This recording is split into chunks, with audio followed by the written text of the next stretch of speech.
చేస్తే బాగుంటుంది. 9 button నొక్కానంటాడు. Button ఏం నొక్కుతున్నావు, ఎంత మోసం చేస్తున్నావో తెలీదు. అన్ని కేసు ఫైల్ అవుతున్నాయి. నిన్న ఒకడు వేసాడా, ఒక ట్రస్ట్ వాడు వేసాడు గ్రీన్ ట్రిబ్యునల్కు, అయిపోయా. ఇప్పుడు వాడు 5G దానికి ఒకటి ఇచ్చారు, అది చాలా వీళ్ళకి కూడా వర్తిస్తాయి.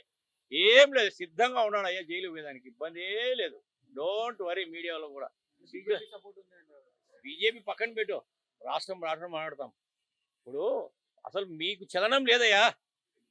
మీరు ఏమన్నా అనుకోండి, ఒక నా పైన కొట్టి రేపు ఆంధ్రజ్యోతి కావచ్చు, ఈనాడు కావచ్చు, ఏదైనా కావచ్చు, మీదేంది S5 అది కూడా కావచ్చు. ఒక సామాన్య మానవుడు కొట్టే హక్కు ఎవరిచ్చాడు? నువ్వు ఒక్కడివేనా? మీ రాజరికమా? మీ నాయనదే అది ఆంధ్రప్రదేశ్? ఎవరిది అది?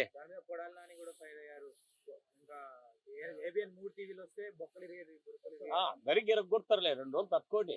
అందరూ తట్టుకోండి, 2 రోజులు ఎరగొడతారు. వాళ్ళకి ఎరగొడతారా, వీళ్ళకి ఎరగొడతారా? ఇప్పుడు రేపు సాక్షి పేపర్ అమ్మ 4,000 కోట్లు కట్టాల, తప్పదు.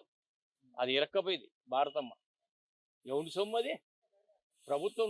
రాజశేఖర రెడ్డి సీఎం కాకముందు ఏమిటి మీ పొజిషను? రాజశేఖర రెడ్డి మహానుభావుడు. ఏం మహానుభావుడు? కూతురికి కొడుకులకు 1,00,000 కోట్లు దోచిపెట్టాడు. ఎట్లా మహానాయకుడు అయినాడు రాజశేఖర రెడ్డి? అంటే దోచారు మహానాయకుడా? సరే, రేపు నీకు ఎమ్మెల్యే టికెట్ ఇస్తాము, నువ్వు దోచుకో. ఇప్పుడు రాజశేఖర రెడ్డి ఉన్నప్పుడు చాలా పథకాలు పెట్టారు కదా, మరి మహానాయకుడు ఎందుకు కాలేకపోయాడు? చాలా అమలుకు తీసుకొచ్చారు. ఒకటి ఎవరు 108 ఎవనబ్బని సొమ్మది? సత్యం కంప్యూటర్ రాజసింగనం వాడు సంపాదించి ఎంతో మంది మీలాంటి యువతులకు సాఫ్ట్వేర్ అంటే తెలియని రాష్ట్రంగా దిద్దితే ఉమ్మడి రాష్ట్రంలో వాడిని ఏం చేశాడు? జైలుకు పంపించాడు. మీకు నచ్చితే ఒకటి, నచ్చకపోతే జైలుకు పంపిస్తారు. ఏం పథకాలండి? సరే, ఆయన ఉన్నప్పుడు యువతకి చాలా అవకాశాలు ఇచ్చారు. ఇప్పుడు చంద్రబాబు నాయుడు గారు గతంలో 14.5 సంవత్సరాలు పరిపాలించారు.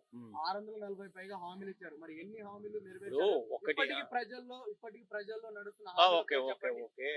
ఇప్పుడు 650 కానీ 1000 కానీ అన్ని చేయాలంటే ఒకటి చూడు, బాగినో చెప్పండి. ఓటుకు డబ్బు తీసుకుంటున్నారు ప్రజలు. సమాధానం చెప్పండి సార్. ఇప్పుడు అన్ని పథకాలు జగన్మోహన్ రెడ్డి గారు మాట్లాడారు కదా, ఓకే. సో పథకాలు దరిద్రం అదే అని మస్తు మాట్లాడారు కదా. అదే 600 పైగా హామీలు ఇచ్చారు కదా చంద్రబాబు నాయుడు గారు 14.5 సంవత్సరాల్లో. మరి ఎన్ని హామీలు నెరవేర్చారో, ఇప్పటికీ ప్రజల్లో ఉపయోగపడుతున్న ఒక పథకం పేరు చెప్పండి అని చెప్తున్నారు. ఇప్పుడు నేను అడిగిన ప్రశ్న కూడా మంచి కావచ్చు. 650 ఫిగర్ అనేది నాకైతే ఐడియా లేదు, చెప్పి ఉండొచ్చు, ఉండొచ్చు. ఇప్పుడు వీళ్ళు 100 ఇచ్చింటారు, వాళ్ళు 100 ఇచ్చింటారు, మనం చెప్పలేం కదా. కానీ ఉన్న కాడికి 5 ఏళ్లలో ఈయన ఇచ్చిన జాబ్ క్యాలెండర్, ఈ 5 ఏళ్లలో ఈయన ఇచ్చాడు. ఆయన ఎన్ని క్యాలెండర్లు ఇచ్చాడు? ప్రైవేట్ కానీ గవర్నమెంట్ కానీ ఉండండి, ఆవేశపడద్దు, నిదానంగా. చూడు ఎంత సాఫ్ట్వేర్ రంగం డెవలప్ అయింది, ప్రైవేట్ ఇండస్ట్రీస్ ఎన్ని వచ్చాయి.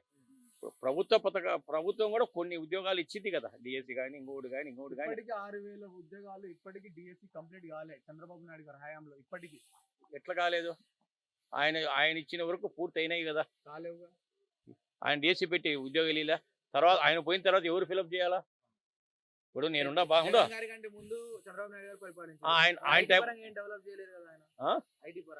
ఐటీ పరంగా ఎవరు ఐటీ డెవలప్ కాకపోతే హైదరాబాద్ ఇంత డెవలప్ అవుతుందా? హైదరాబాద్ ని డెవలప్ చేసింది చంద్రబాబు నాయుడు అని మీరు అంటున్నారు, కాదని నేను అంటున్నారు. అవును. ఏం కావాలి నీకు? రింగ్ రోడ్ ఎవరి టైంలో వచ్చింది? Ring road Congress